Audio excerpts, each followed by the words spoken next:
The deeper dive into the ballot, we have Rich Ehisen, editor-in-chief of Capital Weekly. Thank you again for coming on, sir. We appreciate you doing this for us.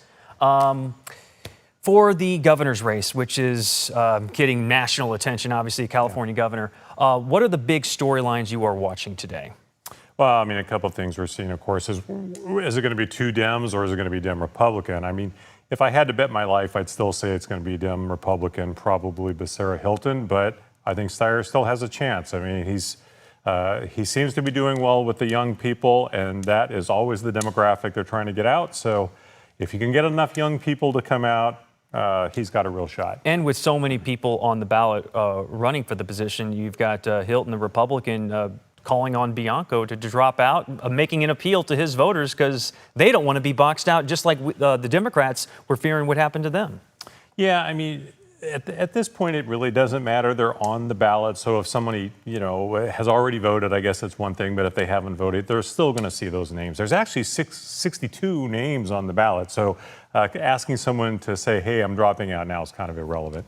Let's talk about one of the other big races, a little more down ballot that we wanted to circle, and that is the battle for insurance commissioner. Yeah. This is a huge deal because of the wildfires and the response, or according to some critics in LA, maybe the lack of response from the mayoral incumbent there. What are you seeing as far as the insurance commissioner battle?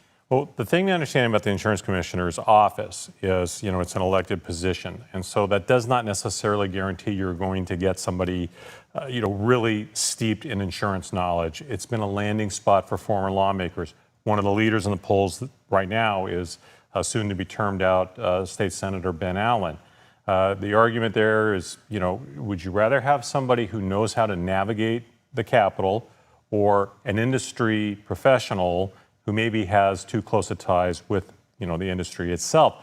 There's some really good people on both sides of that, and so we're going to see. But that is a really important position in the state of California. And obviously, the insurance issue. I mean, the ideas being thrown around, like we're hearing insurance for all. Yeah. We're also hearing maybe a free market approach. So there's definitely a lot of different ideas on how to tackle it. Yeah, and what we're seeing with around the country, where some of the Dems are really coming from the very progressive side, we're seeing that in this race too. We really are seeing a very strong reaction to things that are coming out of Washington, D.C., and it's going to play into every race, including this one. I know the industry is not really happy with Jane Kim leading the polls. She's a member of the Working Families Party out of San Francisco. We will see. I think if they had their choice, they'd probably go with somebody like Ben Allen, but voters have the ultimate word. Another race that we're watching is the seat to replace Nancy Pelosi. That's another one.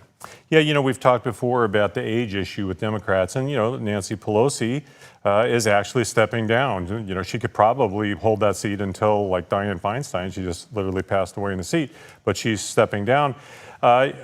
Big battle right now between State Senator Scott Wiener, who is leading the polls, but there's a couple of others. She has actually endorsed Connie Chan of the Board of Supervisors in San Francisco.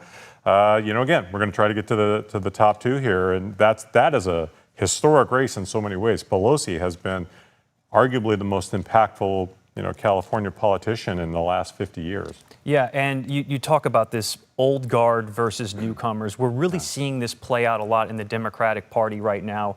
There's also Doris Matsui trying to hold on to her seat, facing a newcomer, Maya Vang. Yeah, absolutely. And I think really, if you look at it, that is one of the primary issue is the age issue. I think more than anything, everyone's talking somewhat similar things about, the economy and et cetera, but I think there's a growing number of younger voters who just don't feel like these older voters understand the challenges that they face, whether it's be able to buy a home or what have you, the way that maybe a younger person in that same situation does. And so I think it's going to have a very big impact on how they cast a ballot. You have to wonder how much the last presidential election with Joe Biden being on the ticket until the last second, how much that's impacting the Democratic voters out there. Yeah, absolutely. And then also what we're seeing with the current president, who's got his own issues with age-related problems. So I think there's a pretty strong feeling among some of those voters. Absolutely. Rich Ehisen, thank you so much for coming on. We appreciate you doing this. And be sure to join us throughout this election day right here